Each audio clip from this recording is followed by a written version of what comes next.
একটি ৮ দিনের space trip কীভাবে ৮ মাসের জন্য বদলে গিয়েছিল তা আমি আপনাদেরকে আজ বলবো। জুন ২০২৪-এ ইন্ডিয়ান অরিজিন সুনিতা উইলিয়ামস এবং বেরি উইলমোরকে ৮ দিনের জন্য ইন্টারন্যাশনাল স্পেস স্টেশনে পাঠায়, কিন্তু তারা সেখানে ৮ মাসের জন্য আটকে যায়। নাসা চেয়েছিল যে ইন্টারন্যাশনাল স্পেস স্টেশনে যাওয়ার জন্য কোনো প্রাইভেট কোম্পানিকে দায়িত্ব দিতে। তখন ২০১৪ সালে নাসা দুটি কোম্পানিকে দায়িত্ব দেয়, একটি হলো স্টারলাইনার এবং আরেকটি হলো ইলন মাস্কের স্পেস এক্স।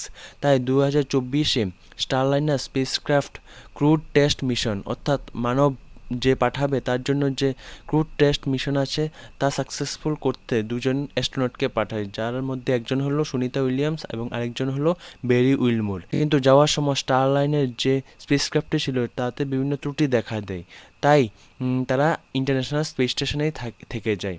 এখন তারা ২০২৫-এর ফেব্রুয়ারি মাসে ফিরে আসবে। আমাদের সঙ্গে যুক্ত থাকুন এরকম আরও ইন্টারেস্টিং তথ্য জানার জন্য।